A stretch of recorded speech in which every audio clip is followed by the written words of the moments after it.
The answer to the question everybody wants to know. LeBron, what's your decision? In this fall, man, this is very tough. In this fall, I'm going to take my talents to South Beach and join the Miami Heat. Wade, LeBron, and the Heat, they walk off in defeat. Final score, 105-95. NBA Commissioner David Stern giving the NBA championship trophy to the Dallas Mavericks. James catches, puts up a three. Won't go. Rebound Bosh. Back out to Allen. His three-pointer. Bang! Tie game. For the second straight finals, LeBron James.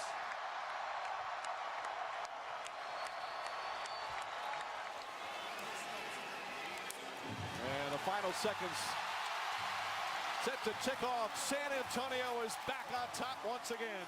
The Spurs are the 2014 NBA champions.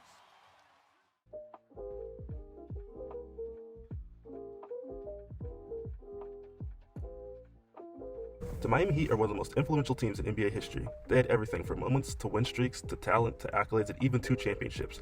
By every count, just looking at the numbers, they must be one of the best teams of all times, right? Well, even with all that, still some consider them underachievers, and some would even go as far to say this team was a failure. I think both sides have a fair argument, but let's examine both to see who's right. In their first season together, they would put up a record of 58-24, finishing second in the East. Just their first season alone shows obvious chemistry.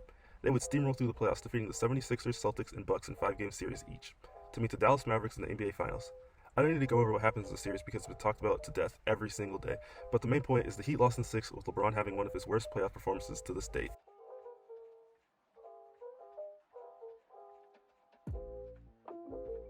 Coming into the 2012 season, they were on a revenge tour. This was the year that LeBron took the reins of the team from Dywane Wade. Even though the record reflected a 2-game slide, the eye test could tell you that they were a more completer and more confident team. However, this year's playoffs wouldn't be as easy as the years prior. After dispatching the Knicks in 5, they would run into the up-and-coming Pacers with an emerging star in Paul George. This series would end in 6 games. However, this matchup between the Celtics and Heat is known as LeBron's legacy series, in particular Game 6, where his legacy was quote-unquote on the line. In this winner-go-home game, LeBron would put up 45 and 15 to keep his team alive, where they would go on to win in Game 7. The 2011 finals on paper looked better than what we actually got. In 5 games, LeBron would win his first NBA championship against the young trio in OKC, capped off with one of the most recognizable clips in NBA history. It's about damn time. It's about damn time. This would be the best year the Heat had. Winning 66 games, LeBron would win his second straight MVP and should have won the Defensive Player of the Year. This is also the year that they won 27 consecutive games, the second most in NBA history. The first 2 rounds of the playoffs were easy, defeating the Bucks and Bulls. In the conference finals, they would again face the up-and-coming Pacers. However, different from last year, this series went to 7 and solidified Paul George as a star in this league, punctuated with one of the greatest posters of all time, dunking over the Birdman, Chris Anderson.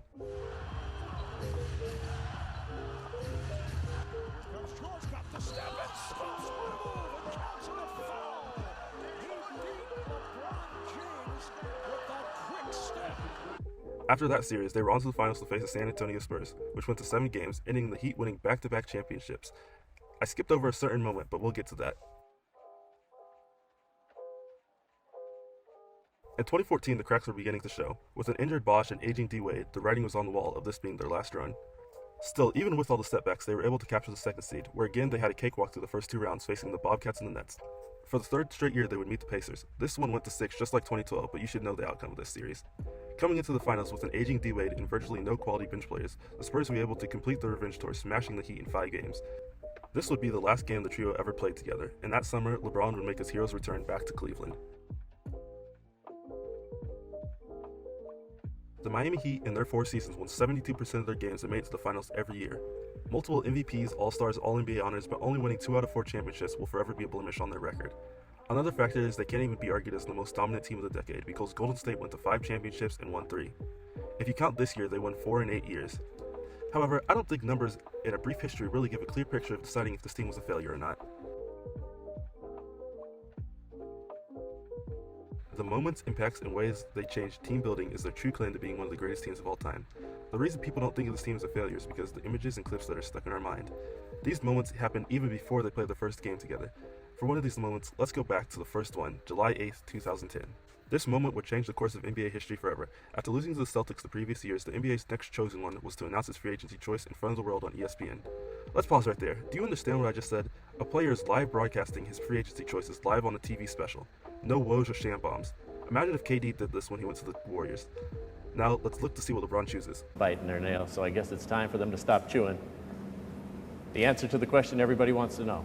LeBron, what's your decision? In this fall, man, this is very tough. In this fall, I'm going to take my talents to South Beach and join the Miami Heat. He broke the heart of the Cleveland fans in Cleveland. Though LeBron probably didn't think this would come off as it did, turning your back on your hometown team and seemingly mocking them while doing it. Second, you did this with tons of promotion, making it seem as if you were staying. Now this immediately turned him into a villain for the whole league. And coming off the heels of Chris Bosh signing too, they were positioned as the head villains of the NBA. But the Big Three summer was not over yet. After leaving a sour taste in the NBA community's mouth by essentially buying a team instead of building it through the draft, they outdid themselves the very next day by having a welcoming party. Now inherently having a party for your new signees isn't bad, but the welcoming party was something different. It was as if the city and organization had already crowned themselves champions. Keep in mind, they hadn't even practiced together. This feeling of already winning was highlighted in this infamous clip. Not one championship. Not two. LeBron, tell us about that. Not two, not three, not four, not five, not six, not seven. Not one, not two, not three. This sentence did two things. It made them look cocky and overconfident, and no one likes when people brag, especially if you haven't earned the right to. This just stacked on the hate that people already had for this team. The second thing this did was set expectations way too high, where there was no real world where they could achieve them. If LeBron's prediction of not one, not two, not three, not four, not five, not six, not seven had been true, the 2018 NBA Finals would have been the last win for the Miami Heat's 8-peat.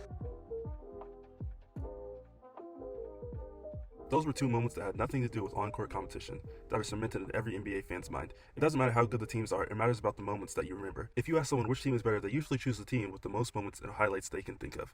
I'll just mention some moments so you can picture them. LeBron jumping over the Bulls player.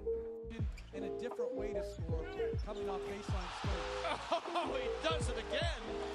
Throws it right up on the rim. James comes flying in from Full court lobs from Dywane Wade to LeBron. Right here, Wade and Chalmers. That's the pocket he's going to tap. in it. Launch to LeBron. Up and in they. One of the most famous pictures of Dywane Wade throwing a bounce pass to LeBron. In the first title, it's about damn time. Now these last three moments I could give you a whole video about, but I'll give you a shortened version. 6 months after jerseys burned and fury rage after the decision and the betrayal, LeBron James returned home and indulged the hate. The louder the taunts, the stronger he looked, scoring a season-high 38 points. After losing the 2011 finals to the Mavericks in embarrassing fashion, the 2012 season was championship or bust.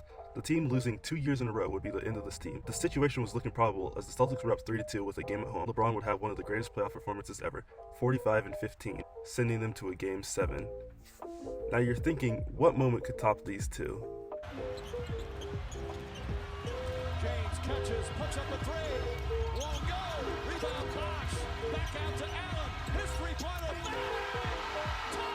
A year after the Celtics game, the Heat would find themselves in the same position, down 3-2, this time in the NBA Finals. This game was over. People were leaving the arena. The NBA staff was bringing out yellow tape as they were ready to crown the Spurs NBA champions. Then the miraculous comeback happened, leaving us with this timeless moment. The Heat would go on to win Game 7, making them back-to-back champions. In terms of expectations, just looking at this team on paper, it was a failure. This team doesn't reach up to the all-time accolades of teams like the 96 Bulls, the 17 Warriors, or the 01 Lakers. But there's always two sides to the story. If you're looking at the impact that this team had on NBA history, it is one of the most influential teams ever assembled, creating the free agency revolution that we know today, stars moving every season and players pairing up with each other. Which is why, in my eyes, the Heatles, the Big Three Heat, are a success and should be remembered as such. If you liked the video, please consider subscribing and leaving a comment of how I can improve. Thank you for watching again. Peace.